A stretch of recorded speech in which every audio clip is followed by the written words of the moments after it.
2024년을 마무리하면서 올해를 돌아보고 이제 내년을 좀 맞이하는 그런 질문을 같이 나눠보면 좋겠다 싶어가지고 6개의 질문을 준비했어요. 올해 나를 가장 성장시켰던 경험에 대해서는 대용님부터 한번 얘기해주세요. 저는 일단은 우리 독서 모임 업데이가 있고요. 왜냐면 퇴사를 준비하면서 자신감이 없었거든요, 솔직히. 근데 이제 우리 명아님이 저처럼 준비 많이 한 사람 처음 봤다고. 아, 나 준비 많이 한 거구나. 이제 약간 좀 객관성이 생기는 것 같더라고요. 왜냐면 물어볼 데가 없으니까. 그래서 용기를 좀 많이 낼 수 있었고. 저를 가장 성장시킨 경험은 여행이라는 키워드였던 것 같아요. 제가 12월 최근에 여행 유튜버 두 분의 북콘서트를 갔다 왔어요. 유랑스라는 유튜버와 용숙 부부라는 유튜버였는데 저의 인생의 방향성에 많이 영향을 준 것도 유랑스라는 여행 유튜버였는데 저도 그분들과 비슷하게 저도 이제 더 이상 여행에 미련 없이 나도 이제는 좀 다시 일상으로 돌아와야 되겠구나 라는 이제 생각이 들었던 것 같거든요. 그래서 약간 그 용숙 부부에서 나용민이라는 그 남편이 그런 얘기를 했는데 안 해보면 항상 그게 발목을 잡는다, 미련이 남는다, 결국 내 마음속에 있는 실타래를 자기 스스로 풀어야 된다라고 말을 했는데 저는 그 부분이 이제 여행을 통해서 좀 됐던 것 같아요. 저에게 이거는 딱 질문을 보자마자 저의 바로 떠올랐어요. 아무런 도움 없이 독립을 했거든요. 이제 정부 지원을 받아서 사실 2년 전에 이제 청년 그 전세 대출 자금으로 이제 처음 나왔는데 이제 그것도 정리를 하고 오로지 그냥 내 힘으로 해보자, 서보자 라는 생각으로 그냥 질렀어요. 부동산 계약을 여기서 딱 7월 달에 하고 그 이후로 저 너무 눈물의 성장을 지금까지 해온 것 같고 이제 앞으로 부딪히고 넘어져도 하고 있고 해낼 거고 더 단단해질 걸 아니까 조금 그게 저한테 가장 2024년에 가장 크게 기억에 남는 순간이었습니다. 제가 하반기에 했었던 일이 한 반상근으로 출퇴근을 하면서 어떤 이제 기업의 그 프로젝트를 운영하는 역할이었는데 하나는 그 업무가 되게 바빴어요. 제가 애초에 생각했었던 이 정도의 시간을 할당해야지 라고 예상했던 것보다 훨씬 더 많은 영역을 차지했었거든요. 저의 시간 중에. 그러다 보니까 애초에 저는 이미 잡혀 있었던 하반기에 강의들이 있는 상황에서 이 업무를 적응을 하고 계속 같이 병행을 하는 데서 내가 진짜 극한의 바쁜 상황일 때 이 정도의 역치를 할 수가 있구나 라는 뭔가 그런 기준점을 계속 끌어올릴 수 있는 그런 시간이었던 것 같고, 또 하나는 이전까지는 계속 좀 혼자서 일을 했잖아요. 프리랜서로서 개인의 일을 했다라면 리더의 역할이라는 걸 저는 올해 처음 해본 것 같거든요.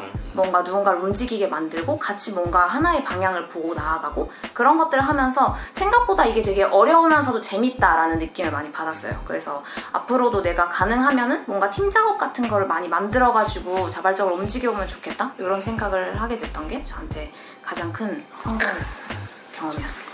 저 같은 경우는 가장 저를 많이 성장시켰던 경험 자체가 사업이었던 것 같아요. 제가 이제 원래는 이제 그 유튜브에도 올라갔지만 제 세무사 시험도 4번 떨어지고 이러면서 이제 어떻게 살아야 되지 이런 걸 되게 고민을 많이 하던 도중에 이제 창업과 이제 주식 투자 이런 거 요즘 관심 많이 갖잖아요. 그러다 보니까 자연스럽게 엔젤 투자 쪽으로 관심을 갖게 되고 그러면서 참여했던 곳에서 스타트업 대표님들을 정말 많이 만났어요. 근데 거기서 보니까 되게 멋있는 거예요. 자기 인생을 진짜 막 주도적으로 살아가고 근데 그게 되게 저런 분들이 되게 멋있구나 이런 생각도 하면서도 나름 이게 질투 같은 게 좀 있었던 것 같아요. 근데 나도 해볼 수 있을 것 같은데 나도 저런 거 해보고 싶은데 그런 생각에서 시작을 되다 보니까 우리 김현 박사님도 사실 거기서 만나고 거기서 만나고 그러면서 자연스럽게 같이 사업 얘기를 하게 되고 그리고 경영 컨설팅 쪽으로 우리가 이런 방향으로 한번 나아가보자 하면서 그 방향대로 이제 다른 사람들 계속 만나가다 보니까 지금의 어떻게 보면 제조혁신 마우처 수행기관도 등록하고 그 과정에서도 엄청 많은 일들이 되게 많았어요. 무에서 유를 만들어내는 방법을 되게 많이 알아갔던 과정인 것 같아요. 여기 이제 이 일을 하면서 진짜 이상한 사람도 많이 만나고 근데 그 와중에 진짜 좋은 분들도 많이 만나서 같이 많은 것들을 해나가고 이러다 보면서 진짜 인생을 진짜 패스트 트랙으로 배운 것 같아요. 내가 올해 읽었었던 책들 중에 가장 나한테 좀 큰 성장을 줬거나 깨우침을 줬던 책을 한번 잠깐 생각해 볼게요. 여러 개 말씀드리고 싶어요. 그 중에 가장은 없어요? 있는데 일단 제가 극 N이거든요. 극 N이라서 항상 나는 왜 살까? 나는 내 삶의 의미는 무엇일까? 어떻게 살아야 삶의 의미가 있을까? 이런 생각을 굉장히 많이 하는데 정말로 이건 너무 좋고 꼭 읽어봐야 된다라고 생각하는 책이 원래 읽었던 이제 단테의 신곡이랑 톨스토이의 사람은 무엇으로 사는가였던 것 같아요.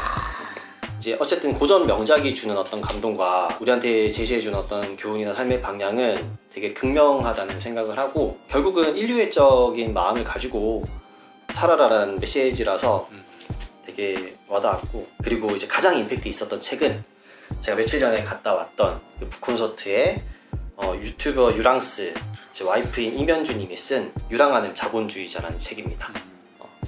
그분이 한 얘기가 사람들은 내가 어떤 선택을 할 때 하는 시점에 너무 많은 생각을 한다. 이것이 잘한 선택일까? 잘못한 선택일까? 직장을 관두는 순간에 잘하는 걸까? 못하는 걸까? 하지만 의외로 그 잘하는 건지 못한 건지에 대한 결론은 그때 내려지는 게 아니라 내가 선택을 하고 나서 그 이후에 어떻게 살았느냐에 따라서 잘한 선택이 될 수도 있는 거고 잘못한 선택이 될 수도 있다라는 얘기가 되게 와닿았어요. 결국에는 선택을 하고 거기에 책임질 수 있는 열심히 이제 사는 인생을 살라 이런 메시지를 되게 담고 있었고 제가 추구하는 것, 내 안에 담겨있는 생각과 되게 비슷해서 가장 임팩트 있게 읽었던 책입니다. 한번 읽어보시면 좋을 것 같아요. 저에게 올해 가장 임팩트 있었던 책은 무기가 되는 시스템을 봤는데 거기가 결국 도식화되어 있는 걸로 굉장히 어떤 걸 설명을 하잖아요. 근데 우리도 결국은 제가 생각하고 있는 걸 디스플레이하기 위해서 그런 도식화된 어떤 그 다음에 검증된 어떤 그런 게 있으면 되게 도움이 되는데 그런 측면에서 무기가 되는 시스템이란 게 어떻게 보면 굉장히 앞으로도 활용할 수 있고 제가 기본적으로 내가 갖고 있는 생각을 정립할 수 있는 하나의 도구가 돼준 것 같아서 좋은 책이라고 생각을 하고 있습니다. 저는 가장 길게 읽었던 책이 생각이 나서 네, 어쨌거나 내 인생이라는 셜록 황의 마음 처방전 이거 책을 되게 오래된 책이에요. 내 생각, 내 삶에 대해서 정리를 하다가 그 박사님, 제가 배운 박사님의 책을 이제 되짚어서 제가 읽기 시작했거든요. 근데 이제 그 중에서 가장 현실적이고 생각할 거리가 되게 많아서 굉장히 길게 읽었거든요. 기간을 길게. 그래서 계속 생각이 났네요. 저도 올해 책을 엄청 많이는 아니었어도 그래도 책 관련된 콘텐츠도 지속적으로 만들고 이런 활동을 하니까 그래도 몇십 권의 책들은 읽은 것 같은데 뭔가 좋은 책들은 되게 많았는데 그 중에 가장 임팩트가 있었던 책이라고 한다면 저는 오도독에서 읽었었던 책들 중에 우리의 발제도서가 되지 못했었던 수익 먼저 생각하라 라는 책이 저는 가장 임팩트가 있었거든요. 저한테 되게 임팩트 있었던 포인트는 평소에 경제 경영 책을 좋아하기도 하고 그리고 많이 읽기도 하지만 뭔가 이런 경제 경영적인 지식 자체를 내가 바로 써먹을 수 있는 수준의 책들이 그렇게 많지는 않다고 생각하거든요. 되게 본질적인 원리에 대한 이야기를 보통 많이 하지. 근데 이 책에서는 되게 그거를 딱 유형화해가지고 엄청 심플하게 복잡한 이야기를 심플하게 하는 부분이 전 되게 임팩트가 있었고 이 책을 읽고 실제로 거기서 말하는 그런 딱 수입이 들어왔을 때 분배하는 비율이라던가 분배하는 방식 이런 것들을 조금씩 저는 계속 실천을 하고 있거든요. 수익 먼저 생각하라. 이 책을 추천을 하고 싶어요. 아직 안 읽어보셨다면. 근데 이게 절판돼서 우리가 그때 독서를 못했잖아요. 저도 도서관에서 빌려서 읽었었는데 저한테는 굉장히 임팩트 있었던 책이었습니다. 저 같은 경우는 이제 이번 오도독 시즌2를 준비하면서 이제 같이 읽었던 책 중 하나인데 뇌의 욕망의 비밀을 풀다라는 책이었어요. 이제 그게 이제 제가 많이 써먹었던 이제 림빅 시스템, 뇌 신경 마케팅 쪽 이제 사람의 분류를 7가지 유형으로 분류하고 그러니까 제 입장에서 제2의 MBTI 같은 느낌이었는데 사실 어렵지도 않고 다들 느꼈을 때는 본인이 생각하는 바랑 다른 사람이 생각하는 바랑 그래서 이제 그런 것들을 통해서 지금 제가 사업을 하면서도 사람을 판단할 때 가장 중요한 기준이 되는 것 같아요.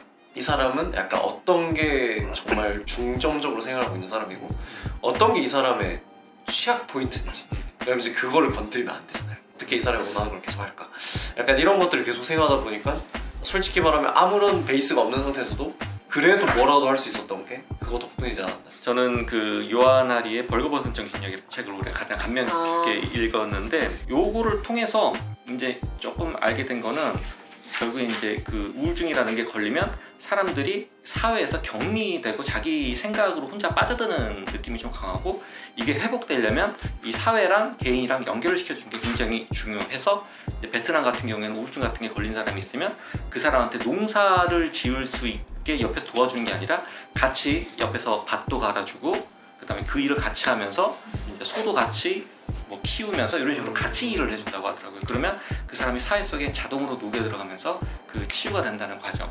결국에는 이제 저 자신을 알아가는 과정을 주게 된 책이 아닌가 싶어요. 다음 질문은 그냥 간단하게라도 좀 다 해보면 좋지 않을까 싶은데 이거는 조금 심플해요.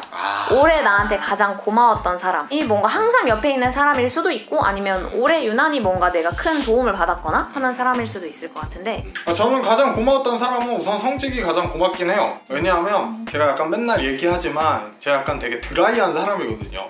그래서 저는 아예 대놓고 그런 걸 얘기를 하기 때문에 그래서 어찌됐건 우리가 같은 목표를 하고 있는데 제가 여태까지 계속 했었던 거를 어찌됐건 실현을 해야 되는데 거기에 좀 더 가까운 사람이었기 때문에 그래서 그런 거에 대해서 뭐 가장 고맙게 생각하고 있고 저는 가장 고마웠던 사람은 저는 매해 남편이기 때문에 근데 그거는 디폴트로 두고 올해 좀 유난히 기억에 남는 사람을 뽑자면 저희 어떤 올해의 경험에 가장 임팩트 있었던 거기도 해서 하반기 그 프로젝트를 저한테 제안해준 저희 옛날 동료분 그분이 저랑 제가 사회 초년생 시절에 저랑 입사 동기였는데 그분은 그 회사를 계속 다니고 이제 저는 퇴사를 한 거죠. 근데 그분이 거기를 계속 다니면서 이제는 이제 한 팀의 부서장이 돼가지고 저한테 이 프로젝트에 대한 거를 제안을 해준 거였어요. 그런 바쁜 와중에도 어려움들이 있었을 텐데 그럼에도 불구하고 그 업무에서 가장 적합한 사람이 저일 것 같다라고 저한테 제안을 해준 용기나 배려들이 저는 되게 고맙다고 생각하고 그리고 그 덕분에 저도 혼자였으면 절대 하지 못했을 규모와